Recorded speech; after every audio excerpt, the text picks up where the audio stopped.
მოგესალმებით ჩემო ახალ მაყურებლებო და ჩემოსმენელებო.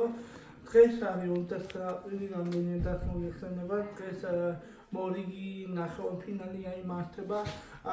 არსენალი პარი სენ-ჟერმენის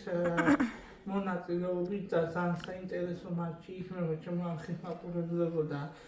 ძალიან სანახაობრივი შეიძლება გამოდგეს, იმიტომ რომ მთელი სოფლიო ელოდება ამ მატჩს. დღევანდელ მატჩს ყველანაირი მნიშვნელობა იქნება, იმიტომ რომ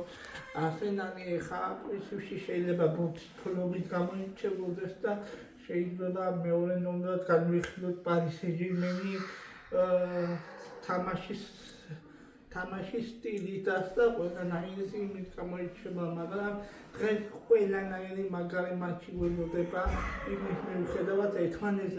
ერთმანეთზე უკეთესი გუნდები ხდებიან ჩემო ახალ მაყურებლებო. დღეს შეიძლება ძალიან ბევრი გოლიც ვიხილოთ, მაგრამ დღევანდელ თამაშზე არ იქნება მარტო დამოკიდებული დღეს 29 არის და რომელიც უკვე მოგახსენებთ მაგასაც დღევანდელ თამაში შეიძლება ბევრი კუთხურები,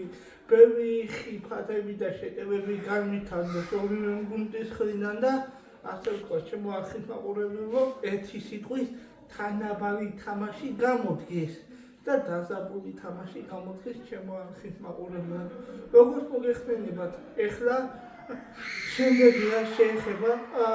მადრიდის რეალმა უკვე ესპანეთის თანზე მაქვს საუბარი. მადრიდის რეალმა მორიგი მასხი განიცადა და კარლო ანჩელოტი ამის შემდეგ დატოვებს წვრთნელის პოზიციას, რომელიც ძალიან ცუდი სეზონი ჰქონდა, ძალიან საშინელი სეზონი და ბარსელონამ თქვა ძალიან დაზაბულ ბრძოლაში ერთი თორს აგებდა და 2-3 მოიგო ამ დაზაბულ ბრძოლაში 2-1 დაიმიდა, მაგრამ ამ თამაში და ამ იმით ბარსელონამ დაჩვილა, ასე ვთქვათ და ბარსელონას ჰქონდა ბურთულობა, შეტევები და ბევრი რაღაცას განიხილებოდა, მაგრამ ყველაზე მეტად აქტიური იყო ლამინ იამალი და ძალიან აიცახა გუნდზე და მორიგი თასის მოგება შეძლო კატალონიის ბარსელონა. მადრიდის რეალში როგორც ვიცით, სკანდალური ისინი ხდება ამბები, იმიტომ რომ ფეხბურთელები არ არიან კმაყოფილები, რაც გუნდმა თავისი იმედები ჰქონდა გაცემული, იმას ვერ ახერხებს გუნდი. ლა ლიგასაც აგებენ 4-5 ჩამორჩება ჩემპიონ ბარსელონას და ჯერ ვიტყვი რომ თუნდაც დაჩენილია შანსი მოგების შემთხვევაში 1-5 ჩამორჩეს და ამ ორი გუნდის მონაწილეობით ძალიან სანახაობრივ ბრძოლას ხედავთ უკვე. ძალიან სანახაობრივ ბრძოლას ხედავთ 4-5 ჩამორჩება, მაგრამ ბარსელონა მორიგი საჩემპიონო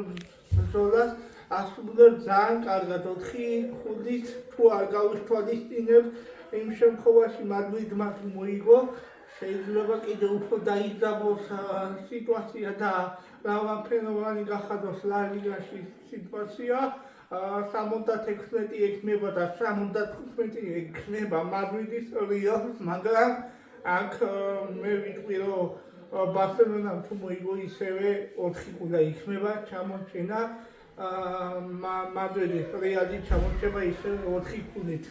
ეხლა კი რა შეეხება ჩემო ახალ მაყურებლებო, ბუდურდას მინდა გითხრათ, როგორც ვიცით, ბუდურის ზივაზე წამლებულია სირეთი იმით და ბუდურის ზივაზე გუნდს ვერ ეხმარება. სამწუხაროდ აიცახა ყველანაირად 0-4 წააგო მიუნხენის ბაიერნთან, უშანსო ჩემო ახალ მაყურებლებო და არანაირი შანსი არ ჰქონდა სირეთი იმისას, რომ ერთი ბურთით გაეტანა, რა თქმა უნდა, მაგრამ მე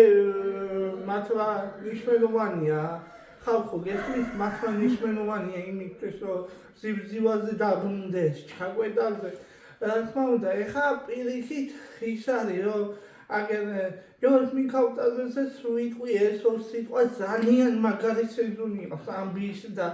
ძალიან მაგარ ფორმაში ასე ვთქვათ რომ ვერ აჩერებენ 10 გოლი და 6 საგოლე პასი შემოახინებულებო და როგორც მოგეხსენებათ ახლა კიდე ზურიკო დავითაშვისა სენტენტიანი რომელიც გასავალი ზონიდან გასავალი ზონაშია და ცდილობს ამოვიდეს გუნდში და დარჩეს ლიგა 1-ში და ეს ეხლა კი მე მინდა მოგახსენოთ მადლობა რომ ისმენდით ჩემო არხის მაყურებელს თუ მოგეწონათ ვიდეო დაალაიქეთ გამოიწერეთ გააზიარეთ მაქსიმალურად მადლობა